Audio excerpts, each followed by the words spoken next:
Sekarang kita lanjutkan kajian Sirah Nabawiyah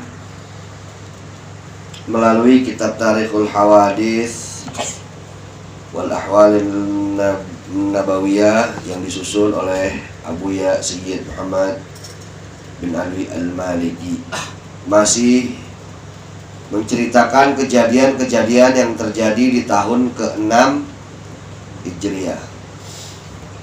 Kemarin kita sudah membahas atau menceritakan peristiwa terjadinya Bai'atur Ridwan dan juga sekaligus perjanjian Hudaybiyah, ya. Di mana saat itu Nabi beserta para sahabat ingin melaksanakan umroh, kemudian ditahan oleh kaum kafir Mekah sehingga mereka tidak bisa masuk ke tanah haram untuk melaksanakan ibadah umroh. Jadi ternyata penutupan ibadah umroh juga pernah terjadi di zaman Nabi Muhammad SAW, bukan di zaman kita sekarang. Hanya bedanya saat itu Nabi terjadi terkait perseteruannya dengan kaum kafir. Kalau sekarang ini terkait isu corona, ya. Bahkan dalam beberapa sumber, Mekah itu pernah ditutup hampir 40 kali 40 kali dengan yang sekarang umumnya terkait peperangan dan wabah, sehingga ditutup dan nggak bisa melaksanakan ibadah umroh. Nah, Nabi dan para sahabat ini udah ambil mikot dari Bir Ali.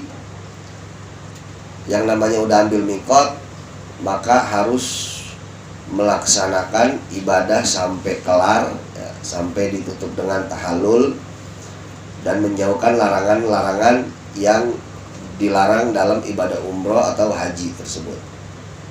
Kalau melanggar, maka konsekuensinya mereka harus membayar denda. Nah, ini nanti akan dibahas panjang lebar di pembahasan fikih, ya. Nah, kemudian sebagaimana yang kemarin telah kita sampaikan, bahwa akhirnya Sayyidina Utsman diutus untuk masuk Mekah. Sampaikan kepada penduduk Mekah bahwa kita datang dengan damai, kita cuma mau umroh, bukan mau perang, bukan mau menduduki kota Mekah. Akhirnya masuklah Sayyidina Utsman menemui pembesar-pembesar Mekah dan terjadi negosiasi sampai akhirnya tetap nggak bisa juga masuk. Dan tersiar kabar katanya Sayyidina Utsman dibunuh oleh mereka. Lalu kemudian Nabi kumpulkan para sahabat yang saat itu berjumlah kurang lebih 1.500 sahabat untuk mereka berbaiat, berjanji berjuang sampai mati. Nah, kemudian setelah itu melihat kegigihan kaum muslimin, ternyata kaum kafir ini pun agak ngedon. Sampai akhirnya terjadilah perjanjian Hudaybiyah. Kemarin baru sampai situ tuh, ya. Yang secara zahirnya isi-isi daripada perjanjian tersebut kelihatannya merugikan bagi kaum muslimin, tetapi secara batin itu menguntungkan bagi umat Islam. Jadi ada rahasia yang saat itu tidak bisa orang biasa melihatnya. Nah, saudara, sekarang kita akan membahas manfaat atau faedah daripada perjanjian yang dilakukan saat perjanjian Hudaybiyah tersebut.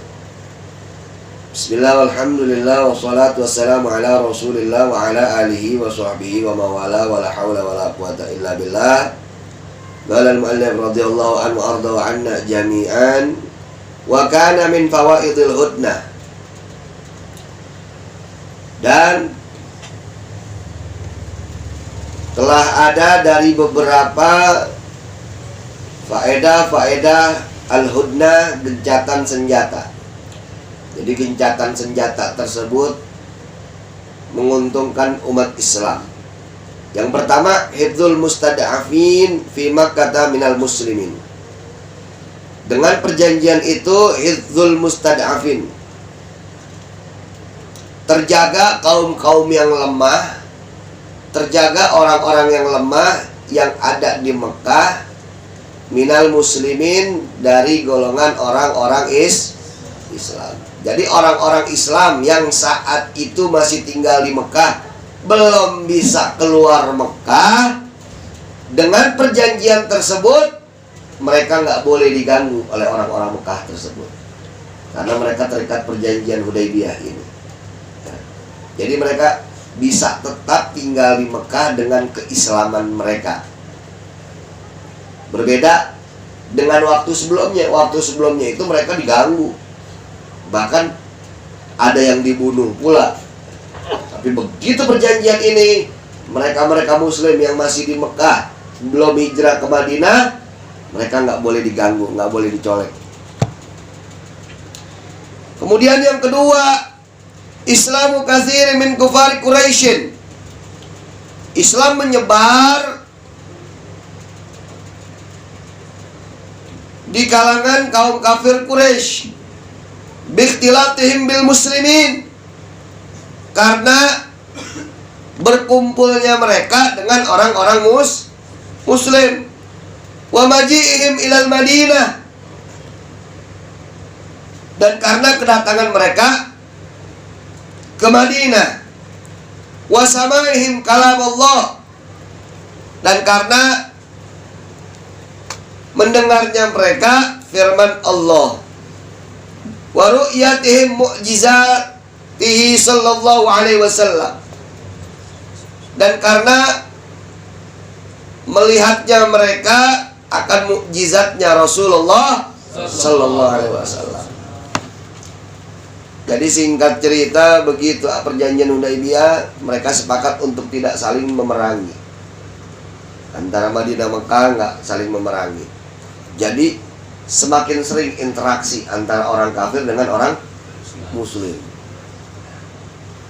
Karena semakin interaksi, yang tadinya nggak kenal Islam, nggak tahu Islam, cuman dengar konon katanya qala wakilah, akhirnya melihat sendiri. Apalagi mereka datang ke Madinah ngelihat Nabi dan para sahabat, kemudian mendengar firman Allah, kemudian mereka pun secara langsung melihat beberapa mukjizatnya Nabi. Akhirnya Islam makin banyak yang masuk Islam, makin tertarik.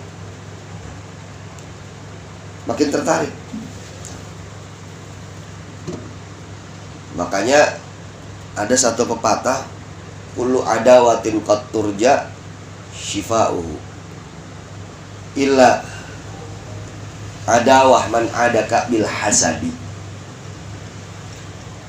Kalau nggak salah ini perkataannya Al-Imam Asy-Syafi'i. Setiap permusuhan itu masih bisa diharapin kesembuhannya. Jadi permusuhan itu masih bisa diharapin hilangnya, kecuali permusuhan yang didasari oleh rasa hasud. Wah, itu udah susah.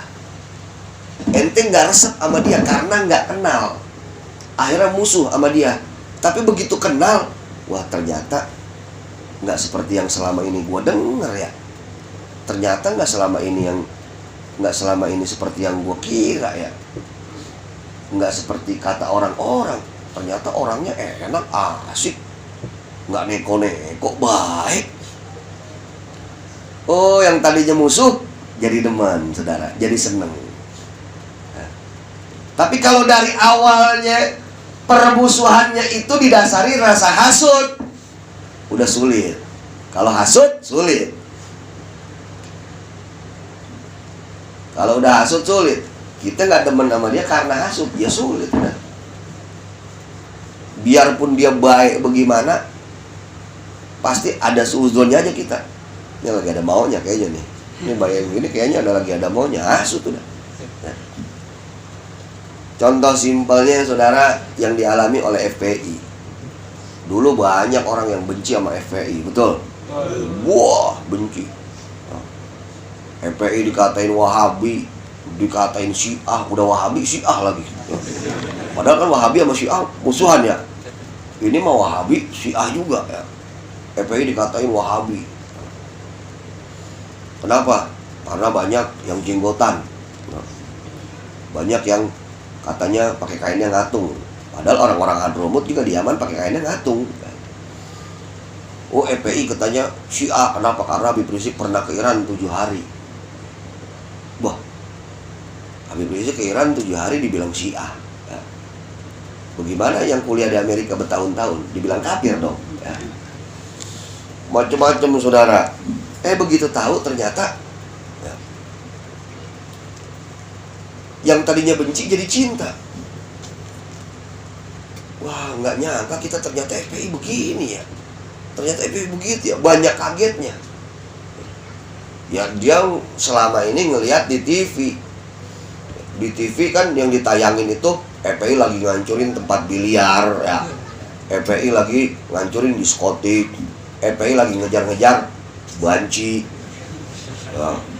Nggak ada tuh ya, FPI lagi turun ke Aceh saat tsunami, nggak ada di TV kita. Padahal di TV luar negeri itu tiap hari disiarin.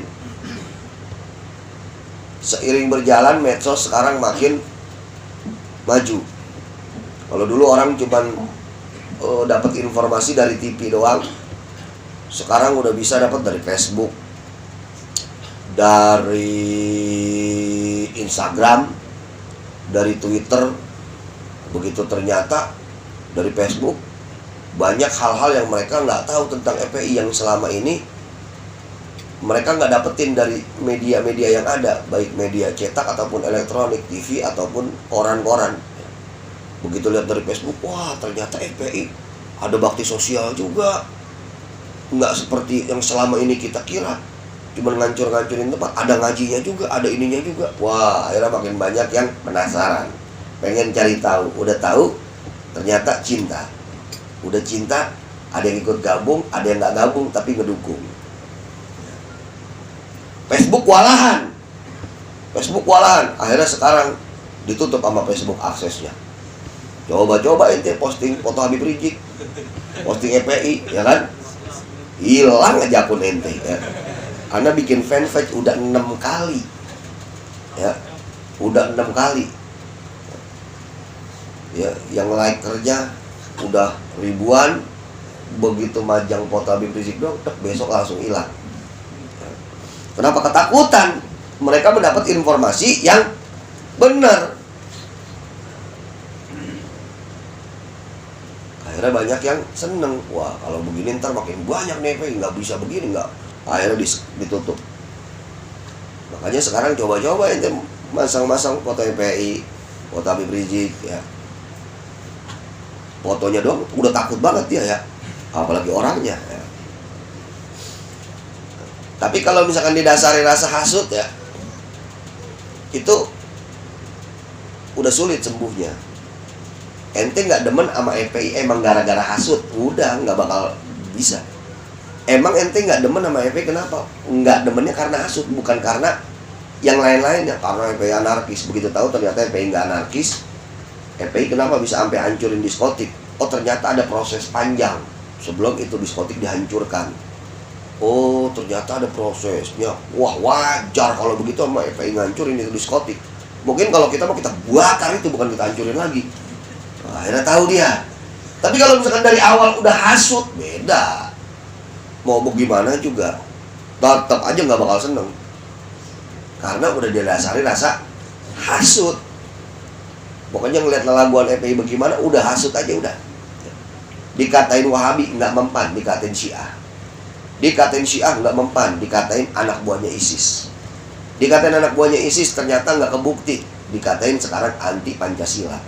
Ternyata tesisnya Habib Rizik terkait Pancasila. bingung lagi. Akhirnya sekarang apa gitu udah ya, katanya FPI lah ini makhluk planet apa gitu ya. Udah pokoknya udah sekarang yang udah nggak, yang kagak masuk akal udah dijadiin alasan, udah orang hasut begitu udah nggak bakal demen. Dan biasanya yang nggak seneng-seneng sama FPI itu bajingan-bajingan, bangsat-bangsat, yang memang apa? Yang memang keberadaan FPI itu akan membahayakan usahanya dia. Kayak contoh germo, penjual miras, tukang judi, ahli maksiat, itu udah pasti kagak demen sama FPI. Tapi ada Bib, tokoh agama, ustadz, kiai lagi Bib, kagak demen sama FPI, hasut, udah. Mungkin gara-gara ada FPI pendaringannya berkurang, ya kan? Dulu jamaahnya banyak, jamaahnya bisa dijual, ya. Jamaahnya bisa dijual nih, misalkan ada caleg yang mau nyalek, ya. Ente mau suara anak berapa nih, jamaahnya banyak, ya. Sekarang jamaahnya udah pada cerdas-cerdas nih gara-gara ikut gabung sama FPI, pada melek politik, berkurang, udah nggak bisa lagi dijual, udah nggak bisa lagi dimanfaatin. Akhirnya hasut, dikata FPI aliran sesat lah, Wahabi lah, inilah itulah. Udah dijelasin, enggak, FPI bukan Wahabi, FPI tahlil, FPI maulid, FPI baca burdah, FPI ziarah kubur. Ah, itu mah takiyah. Udah, apa baik udah alasan. Itu mah kan cuman kamu plase doang. Nggak mempan, ganti lagi FPI itu. Dia ada taruh bukan Wahabi, kayaknya Syiah itu. Ya. FPI bukan Syiah, FPI cinta sama sahabat Nabi, cinta sama Sayyidina Abu Bakar, cinta sama Sayyidina Umar, cinta sama Sayyidina Utsman, cinta sama Siti Aisyah, cinta sama Sayyidah Hafsah. Bukan Syiah, bukan. Berarti itu ISIS itu. Pokoknya udah, yang namanya hasut mah kagak bakal sembuh udah. Ya. Nggak bakal sembuh. Kenapa? Hasut. Apa sih hasut, Bib? Seneng lihat orang susah, susah lihat orang seneng, itu hasut udah. Nah, kenapa Islam tambah banyak? Karena akhirnya mereka lihat secara langsung bagaimana Islam, bagaimana Nabi Muhammad, bagaimana para sahabat. Akhirnya sedikit demi sedikit tergerak hati mereka. Akhirnya banyak dari orang-orang kafir tadi masuk Islam. Kemudian yang ketiga, tafarraqar Rasul sallallahu alaihi wasallam li ta'limil muslimin wa irsalil kutub wa ba'thil bu'uts. Tafarraqar Rasul, Nabi sallallahu alaihi wasallam tafarraq, lebih punya banyak waktu luang, li ta'limil muslimin, untuk mengajarkan kaum muslimin. Kan kalau kemarin dikit-dikit perang enggak? Dikit-dikit perang. Nah, sekarang saudara udah agak banyak waktu senggang, lebih banyak waktu untuk mengajarkan kaum muslimin tentang agamanya. Dan nggak cuma itu, wa irsalil kutub. Dan juga Nabi lebih punya banyak waktu untuk mengirim surat. Jadi Nabi mendakwahi lewat surat juga, menyurati raja-raja, kaisar-kaisar tentang Islam. Wa ba'thil bu'uts, dan lebih punya banyak waktu untuk mengutus para utusan. Ente dakwah ke sana, ente dakwah ke sana, ente dakwah ke sana, ente dakwah ke sana. Lebih punya banyak waktu untuk hal-hal tersebut. Nah, kemudian wa'allimal mu'minuna ba'da dzalik, dan telah mengetahui al-mu'minuna, orang-orang mukmin, ba'da dzalik, setelah itu. Jadi mereka baru sadar setelah itu, anna saddahum anil bait, bahwa sesungguhnya saddahum anil bait, terhalangnya mereka dari masuk ke Masjidil Haram, waruju'ahum, dan kepulangan mereka dari sana, kana fi dhahiri hadama, tatkala itu fi dhahir secara zahir hadma, yaitu sebuah kerugian. Wa fil batin, akan tetapi secara batin izan lahum, kemenangan bagi mereka, wa quwwatan, dan kekuatan bagi mereka. Secara zahir merugikan mereka, itu isi perjanjian. Kalau ada orang Mekah masuk Islam, lari ke Madinah, keluarganya nggak setuju, diambil ya, itu orang-orang Madinah nggak boleh nahan, lepasin, balikin lagi ke Mekah. Kalau ada orang Madinah ya, apalagi namanya, kalau ada orang Madinah yang pengen kembali ke Mekah, nggak boleh dilarang sama orang Madinah. Pengen kembali sama kaum kafir, nggak boleh dilarang sama orang Madinah. Dan kemudian poin yang lainnya, bahwa tahun itu mereka nggak boleh masuk tanah haram, nggak boleh umroh. Bolehnya tahun besok. Tahun sekarang nggak boleh masuk, tahun besok baru boleh. Dan itu pun cuma dikasih waktu 3 hari. Habis itu keluar. Secara zahir kayaknya ngerugiin ya. Tapi karena Nabi SAW dituntun langsung oleh Allah Subhanahu wa Ta'ala, maka pasti ada kebaikan di dalamnya. Baru habis itu umat Islam nyadarin, iya ya, ternyata walau kelihatan zahirnya ini merugikan, tapi sesungguhnya di balik semua itu kita justru lebih banyak keuntungannya. Nabi lebih banyak waktu senggang untuk ngajarin umat Islam, lebih banyak waktu senggang untuk nulis surat, kirim surat kepada penguasa-penguasa negeri yang lain, mengenalkan Islam. Lebih gampang untuk mengatur urusan utusan-utusan yang akan diutus ke berbagai wilayah untuk dakwah, mengenalkan Islam dan lain sebagainya. Ya. Wa qad sabata liman syahidal mazayal izam. Wa qad sabata, dan sungguh telah ditetapkan, liman, bagi orang-orang syahidah yang menyaksikan dan yang ikut dalam bai'atur ridwan tersebut, al-mazaya al-idhama. Ditetapkan apa? Al-mazaya, berbagai macam keuntungan, al-idhama, yang besar. Jadi dengan mereka bai'at, saat bai'atur ridwan kepada Nabi untuk setia sampai mati ya, mereka ditetapkan, diberikan oleh Allah Subhanahu wa Ta'ala keuntungan yang besar. Faminha, di antaranya qauluhu ta'ala, firman-Nya Allah Subhanahu wa Ta'ala, laqad radiyallahu 'anil mu'minina idz yubayyi'unaka tahta asy-syajarah. Sungguh Allah Subhanahu wa Ta'ala telah ridha kepada orang-orang yang beriman, idz yubayyi'unak, saat mereka membaiatmu tahta syajarah, di bawah pohon tersebut, yaitu saat bai'atur ridwan. Jadi yang mereka yang ikut bai'atur ridwan, Allah ridho kepada mereka. Keuntungan apa lagi yang lebih besar dari itu? Betul, Allah ridho, saudara. Ente punya harta, punya jabatan, kagak habis 10 turunan, bukan lagi 7 turunan, 10 turunan ya, 11 tanjakan ya. Kagak habis-habis itu harta, tapi Allah kagak redo. Wah, gak bakal ada seneng-senengnya. Udah seneng di dunia doang, habis itu selamanya di akhirat udah belangsa. Tapi ini Allah ridho pada mereka. Makanya para sahabat Nabi itu mereka semua mulia. Tapi para ulama membagi tingkatan-tingkatannya. Nabi SAW wafat, meninggalkan sahabat 124.000.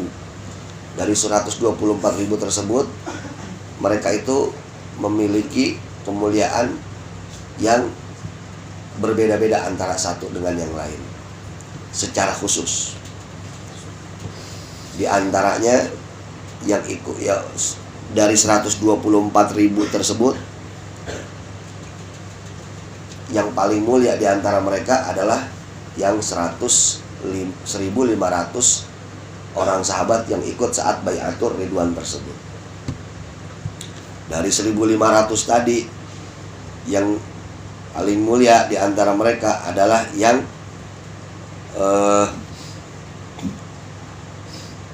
ikut perang Uhud. Dari yang ikut perang Uhud, yang paling mulia di antara mereka adalah yang juga ikut perang Badar. Di antara mereka lagi yang hijrah. Di antara mereka lagi yang 10 orang yang dijamin surga. Dari 10 orang tadi, ada 4 orang yang paling mulia di antara mereka. Sayyidina Abu Bakar, Sayyidina Umar, Sayyidina Utsman, dan Sayyidina Ali radhiyallahu anhu. Kemudian saudara, kita lanjutkan, wa qauluhu, dan juga firman Allah Subhanahu wa taala, was-sabiqunal awwalun minal muhajirin wal ansar. Was-sabiqunal awwalun, dan golongan yang pertama dari al-muhajirin wal ansar. Jadi masih menceritakan itu ayat, tepatnya surah At-Taubah ayat 100, bahwa Allah Subhanahu wa taala ridha dengan mereka, kaum muhajirin dan kaum ansar. Qala as-sabiqunal awwalun minal muhajirin wal ansar. Qala ulama, telah berkata ulama, yang dimaksud ayat ini humul ladzina syahidu bai'atar ridwan.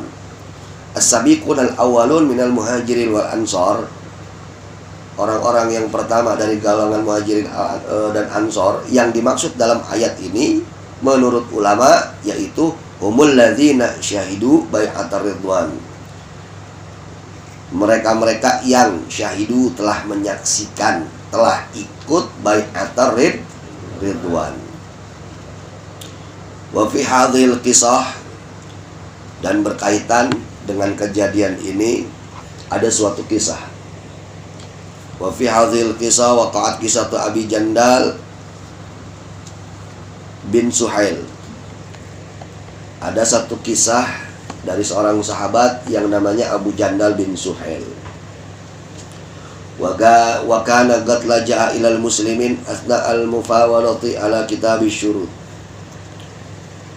Wa kana waliduhu Suhail huwa mandubun Quraisy lis-sulhi. Faqala abuhu, hadza awwalu ma uqadika alaihi ya Muhammad, antaruddahu ilayya. Wa kana minal mu'adzabina bi Makkah, farudduhu sallallahu alaihi wasallam wa qala lahu isbir wahtasib fa inna la naqdur wa inna Allah ja'ilun laka faraja wa makhraja. Jadi dalam peristiwa ini ada satu kisah dari salah seorang sahabat namanya Abu Jandal. Abu Jandal ini ternyata baru masuk Islam saat itu. Bukan Abu Janda, bukan ya. Nah, lu melotot lo ya. Ini mah Abu Jandal ya. Abu Janda mah orang PA ya. Ini Abu Jandal nih. Dia baru masuk Islam saat itu. Ketahuan sama keluarganya, sama bapaknya. Bapaknya salah satu pembesar kafir Quraisy, disiksa. Akhirnya dia lari ke kaum muslimin.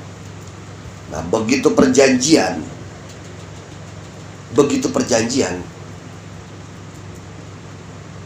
kan perjanjiannya, kalau ada dari Mekah yang masuk Islam, keluarganya nggak setuju, balikin. Kalau dia minta balikin, jangan ditahan. Akhirnya udah tanda tangan, bapaknya si Abu Jandal ngomong, ya Muhammad, saya mau membuktikan perjanjian kita dijalanin apa kagak. Kenapa? Anak saya Abu Jandal itu kemarin baru masuk Islam, sekarang ada di kelompokmu. Saya minta dia dikembalikan kepadaku. Mau nggak mau terikat perjanjian, betul? Akhirnya dibalikin. Kata Abu Jandal, ya Rasulullah, nanti saya disiksa. Ada kata Rasulullah, sabar wahai Abu Jandal. Allah akan berikan engkau kebahagiaan dan jalan keluar. Jadi mau nggak mau dibalikin. Karena kita orang Islam diajarin kalau udah bikin perjanjian tidak berkhianat, dibalikin saudara. Abu Jandal juga mau nggak mau, karena Nabi yang nyuruh. Nah, kemudian saudara, ada lagi kisah wa fi hadhihi sana kharaja min Makkah Abu Basir farran ilal Madinah. Dan di tahun ini kabur dari Mekah. Siapa? Abu Basir. Farran dalam keadaan melarikan diri ilal Madinah, ke Madinah. Jadi ada salah seorang sahabat namanya Abu Basir masuk Islam, lari ke Madinah. Fa'arsalat Quraisy tutalibu bihi tanfizan littifaqil Hudaybiyah. Maka orang Quraisy datang ke Madinah untuk ngambil si Abu Basir dalam rangka menegakkan peraturan perjanjian Hudaybiyah.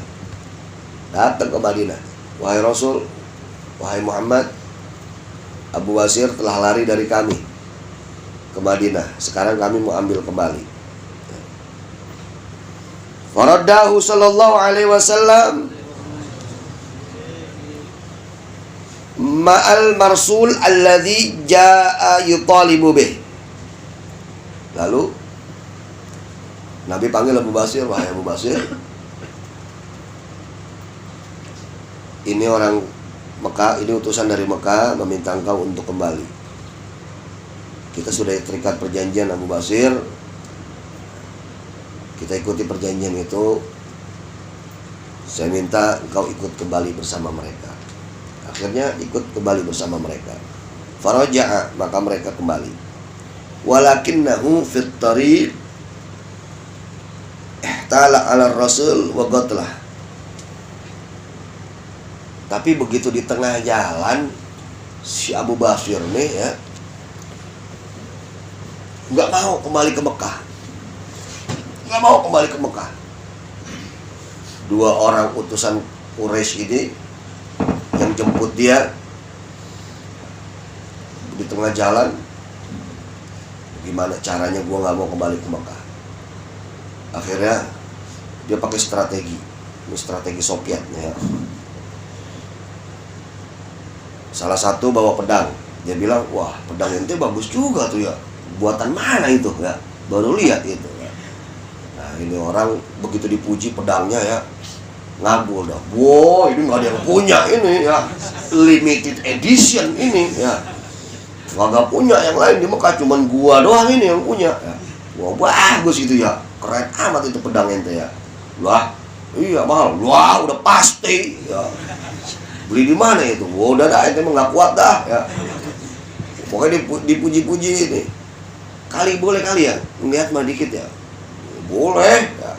Kasih unjuk begitu dia. Cabut pedangnya, ditebas sama dia.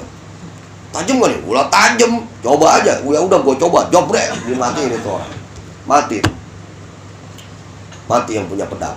Nah, yang satu temennya nih, waduh, temen gua dibunuh. Kabur dia ke Mekah. Kabur ke Mekah. Akhirnya Abu Basir balik lagi nih ke Madinah ya. Tsumma ja'a ilal Madinah, kemudian datang lagi ke Madinah. Wa qala, dan ia berkata, ya Nabi Allah, wahai Nabi Allah, qad afallahu dhimmatak, qad radattani ilaihim tsumma anjani Allah minhum. Faqala sallallahu alaihi wasallam, wail ummih mis'aru harbin. Dia datang ke Madinah, kemudian dia sampaikan kepada Nabi, ya Rasulullah, alhamdulillah Allah telah menangkan saya. Menangkan gimana maksudnya? Ya, tadi engkau telah memerintahkan aku untuk kembali ke Madinah, kembali ke Mekah bersama utusan itu. Aku sudah jalankan. Tapi di tengah jalan Allah gerakan aku untuk aku membunuh kedua orang itu. Cuman yang kebunuh satu doang. Allah telah memenangkanku atas mereka. Kata Nabi, wah, ini perbuatan ente ini bisa menyulut perang ini kalau begini. Bisa menyulut perang ini kalau begini. Akhirnya bingung nih Abu Basir. Tsumma kharaja Abu Basir hatta nazala bi jihati sahil ala tariqi Quraisy ila Sam. Akhirnya Abu Basir faham bahwa kalau dia di Madinah, dia akan menyulut perang. Dia akan menyulut perang. Akhirnya Abu Basir ini berangkat ke satu tempat, lari ke satu tempat namanya Sahil. Itu daerah sekitar Jeddah sekarang. Itu tempat yang biasa dilalui orang-orang Quraisy kalau mau berangkat ke negeri Syam. Itu ada di sekitaran Jeddah. Jeddah itu dari Mekah kalau naik bus sekitar 2 jam. Wa sami'a bihi jumlatun minal mus'adafina bi Makkah. Nah, orang-orang Islam yang di Mekah, yang mereka masih di Mekah, tapi udah nggak kerasan ke Mekah. Cuman mereka nggak berani ke Madinah. Sebab kalau mereka ke Madinah, ya kan, keluarga aja nggak setuju, diambil lagi, balik lagi ke Mekah kan.